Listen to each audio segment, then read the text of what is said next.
Hollman Sr. was tased after a traffic accident last summer. In response, his family sued the city, the officer involved, and the Atlanta police chief. An attorney for the officer, who has since been fired by the Atlanta PD, says Hollman resisted arrest and that the officer acted lawfully. And now the city of Atlanta has agreed to pay millions of dollars to his family. I got a chance to sit down with Hollman's daughter and the family's attorneys in an exclusive conversation after the settlement was announced. Monday, the Atlanta City Council voted unanimously to award the family of Johnny Hollman Sr. $3.8 million, nearly 9 months after the local church deacon died, sued after being tased by an Atlanta police officer. His daughter, Arnitra Hollman, sat down with ABC News in an exclusive interview. And you put a price on like $3.8 million. No, 3.8 million is not enough. It don't value my father's life. It would never value my father's life. 3.8 million would never give us closure. Sign the ticket. Sign the ticket. Police body camera footage released by authorities captured the moments shortly after the 62-year-old was involved in a minor car collision in Atlanta last August.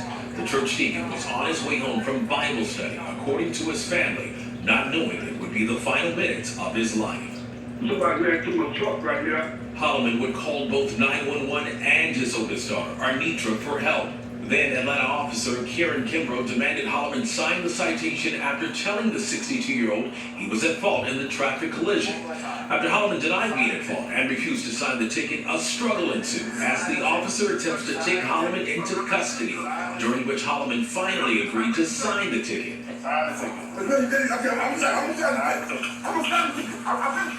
A tow truck driver could be seen in the body camera footage helping hold Hollman on the ground. Hollman could be heard saying he couldn't breathe. Put your hands on your back. The officer first threatening to use the taser, then shocking Hollman, Put your hands on your back. who was later pronounced dead at the hospital. All of this because police initially saying Hollman refused to sign a traffic citation. It still hurts. Yes. Friday will be 9 months. I still can remember his voice. I can still hear his scream. I can still hear his holler. I can still see how he was. He didn't deserve that. The fatal outcome would spark protests for weeks, even months, calling for justice, leading to changes in Atlanta police traffic citation policy. The officer involved was fired by the Atlanta Police Department for violating procedure. Hollman's family filed a wrongful death suit against the city, the police chief, and the officer, which was settled this week. Atlanta Mayor Andre Dickens, writing in a statement to ABC News, "My priority was to get this family as close to full closure from this unfortunate tragedy."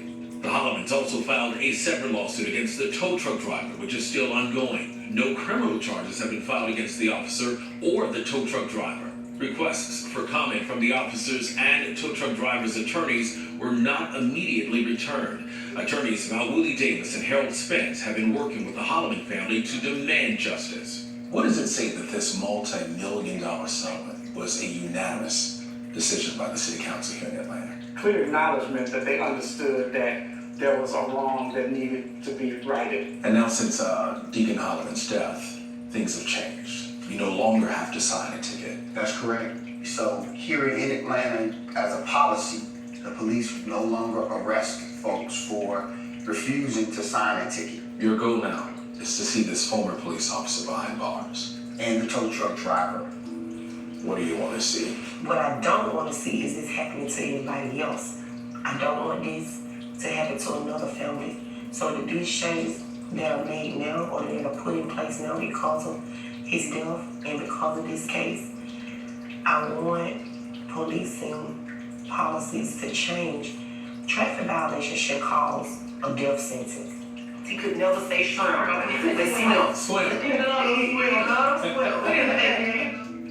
want him to pay for what he did to my father, our father. And I pray for him daily too. Ask God whatever is troubling his heart deep down, forgive him too. Because I don't want retaliation. I don't want anything to happen to him either. But I also want justice for my dad. As for what's next for the Hollman family, they are hoping to meet with the Fulton County District Attorney Fannie Willis in their push for criminal charges. That family's still in a lot of pain. A lot of pain. Just ahead here on GMA3.